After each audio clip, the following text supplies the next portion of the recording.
হয়েছিল কোঠা প্রথার বিলুপ্তি দাবিতে, যার মধ্য দিয়ে বাংলাদেশের চাকরি সন্ধানীরা যুবকেরা সরকারি চাকরিতে তাদের সমান অধিকার চেয়েছিল, বৈষম্যের অবসান চেয়েছিল। কিন্তু আমরা কি দেখলাম, যারা এই জুলাই অভ্যুত্থানের নেতৃত্ব দিয়েছেন তারা নতুন করে বৈষম্যের অবতারণা করেছেন। তাদের পকেট বাড়ি হয়েছে, তাদের মোবাইল চেঞ্জ হয়েছে, তাদের বাড়ি গাড়ি হয়েছে, কিন্তু আমার শহীদ এবং আহতদের ভাগ্যের কোনো পরিবর্তন হয় না। জুলাইয়ের যুগ তাদের ভাগ্যের কোনো পরিবর্তন হয় নাই, কিন্তু কতিপয় নেতৃত্বের পকেট ভারী হয়েছে। আপনাদের ওই পকেটের হিসাব দিতে হবে। সরকারে বসে আপনারা জনগণের সাথে তামাশা করবেন, শহীদের রক্তের সাথে তামাশা করবেন। আমরা বেঁচে থাকতে এটা হতে দেব না ইনশাআল্লাহ। আপনাদেরকে সিদ্ধান্ত নিতে হবে, জনগণের সাথে রাজপথে নেমে এসে জুলাইয়ের ঘোষণাপত্র সনদ আদায় করতে হবে ইনশাআল্লাহ।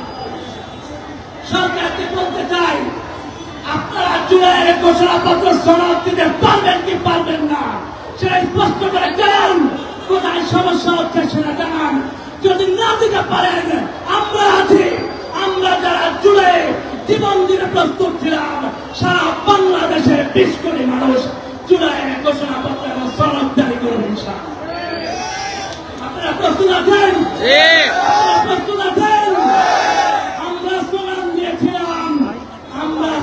দিয়েছিলাম, লাখো শহীদের রক্তে কেনা দেশটা কারো পাবেন না, লাখো শহীদের রক্তে কেনা দেশটা কারো পাবেন না, লাখো শহীদের রক্তে কেনা দেশটা কারো পাবেন না, দেশটা কোনো সমন্বয়কের না,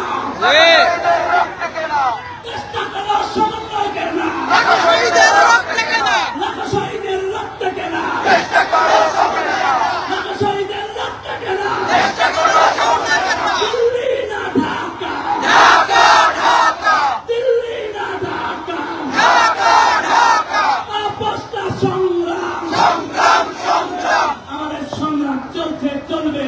36শে জুলাইয়ের মধ্যে জুলাইয়ের ঘোষণাপত্র যদি জারি না হয়, সারা দেশে আবার রপ্তানি হবে। সারা দেশের প্রতিটি জেলায়, প্রতিটি অঞ্চলে, পথে প্রান্তরে অবরোধ জারি করে জুলাইয়ের ঘোষণাপত্র সনদ ছিনিয়ে আনবো। আপনারা প্রস্তুত আছেন? সারা বাংলাদেশের জনগণ বলেন প্রস্তুত আছেন? হাত তুলে বলেন প্রস্তুত আছেন? আমরা হেলিকপ্টারের গুলি ভয় পাই নাই, র্যাব পুলিশের গুলি ভয় পাই নাই।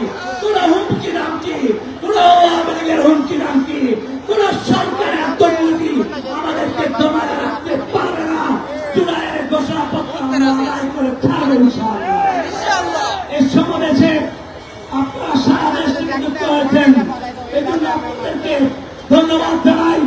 5ই আগস্ট তথা 36শে জুলাই পর্যন্ত আমরা দেখব, যদি জুলাইয়ের ঘোষণাপত্র সনদ জারি না হয়, তাহলে 6 আগস্ট তথা 37 জুলাই থেকে সারা বাংলাদেশ অবরোধ হবে ইনশাআল্লাহ। সবাই প্রস্তুত আছেন তো? প্রস্তুত আছেন তো? বাংলাদেশ জিতবে ইনশাআল্লাহ, বাংলাদেশ জিতবে ইনশাআল্লাহ। ইনকিলাব ইনকিলাব জিন্দাবাদ জিন্দাবাদ, ইনকিলাব ইনকিলাব জিন্দাবাদ জিন্দাবাদ, বাংলাদেশ জিন্দাবাদ, ইউনাইটেড পিপলস বাংলাদেশ জিন্দাবাদ।